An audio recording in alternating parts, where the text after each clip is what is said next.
যারা বাংলা সিনেমা দেখছেন আজকের এই ভিডিওটা তাদের জন্য বোঝা খুবই সোজা, বা আমি কোন থিমটা আপনাদের সামনে আনছি এটা খুবই সোজা।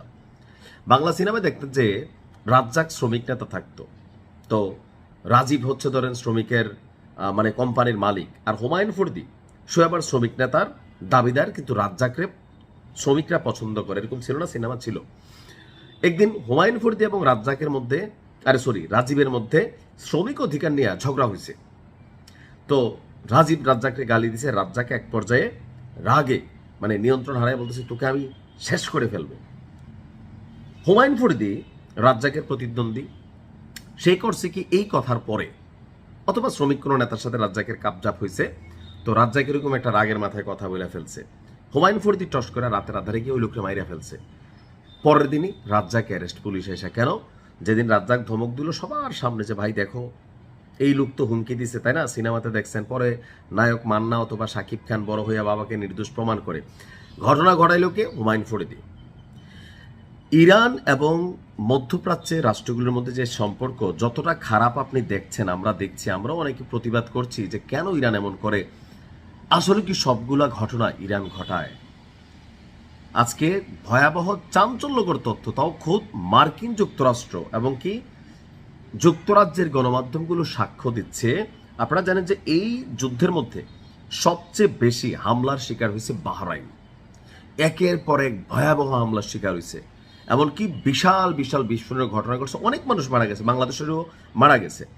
এখন চাঞ্চল্যকর এক তথ্য প্রতিবেদন সামনে নিয়ে আসছে রয়টার্সের অনুসন্ধান বলছে যে বাহরাইনে গেল কয়েকদিন আগে যে বিশাল একটা বিস্ফোরণের ঘটনা ঘটলো, বেশ কয়েকজন মানুষ নিহত হইল, বাহরাইন সরকার ক্ষতিগ্রস্ত হইল, যেখানে আমরা দেখলাম যে ইরান ঘটাইছে, কিন্তু ঘটনাটা ঘটাইছে মার্কিন যুক্তরাষ্ট্র। রয়টার্স বলছে এই হামলার জন্য ধারণা করা হচ্ছিল ইরানকে, বরং যুক্তরাষ্ট্রের আকাশ প্রতিরক্ষা ব্যবস্থা বা যুক্তরাষ্ট্র সরকার এই ঘটনার জন্য দায়ী। ঘটনা হচ্ছে গেল 9 মার্চে সিত্রা দ্বীপের বাহরাইনের মহাজ্জা এলাকায় একটা বিস্ফোরণের ঘটনা ঘটছে, যেখানে 30 জনেরও বেশি মানুষ আহত হয়েছে, নিহত হয়েছে কয়েকজন, এবং আশেপাশের বহু স্থাপনা ক্ষতিগ্রস্ত হয়েছে। এতে বাহরাইনের মানুষ ক্যাপসিলেনের প্রতি। কিন্তু প্রাথমিকভাবে এটি ইরানের ড্রোন হামলা বলে মনে করা হলেও তদন্ত বলছে ভিন্ন কথা। বাহরাইন সরকার স্বীকার করছে, জনগণ না, সরকারের ভিতরে তো এগুলো গুটিবাজ জানে, বিস্ফোরণের সঙ্গে প্যাট্রিয়ট ক্ষেপণাস্ত্র জড়িত ছিল। প্যাট্রিয়ট ক্ষেপণাস্ত্র কোনটা? আকাশ প্রতিরক্ষা সিস্টেম, যেটা ইরানের হামলা থেকে বাঁচানোর জন্য আপনার কি বলা হয় যে বাহরাইনে আমেরিকা তাদের আকাশ প্রতিরক্ষা সিস্টেম রাখছে, আরব আমিরাতে রাখছে, সৌদিতে রাখছে।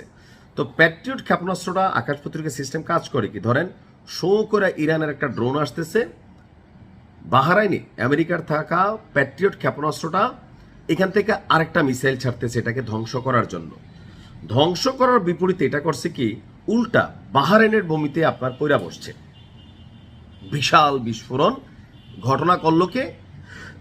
আমেরিকার প্যাট্রিয়ট ক্ষেপণাস্ত্র ব্যবস্থার ত্রুটি অথবা ইচ্ছা কইরা যে লাগাই দিয়ে আরবদের সাথে আরবদের, অর্থাৎ ইরানের জন্য প্রত্যেকটা দেশের জনগণের যে ফিলিংস, আরব রাষ্ট্রগুলোর সরকারের ফিলিংস আলাদা। সরকার মার্কিনদের পক্ষে, কিন্তু জনগণ আপনার ইরানের পক্ষে।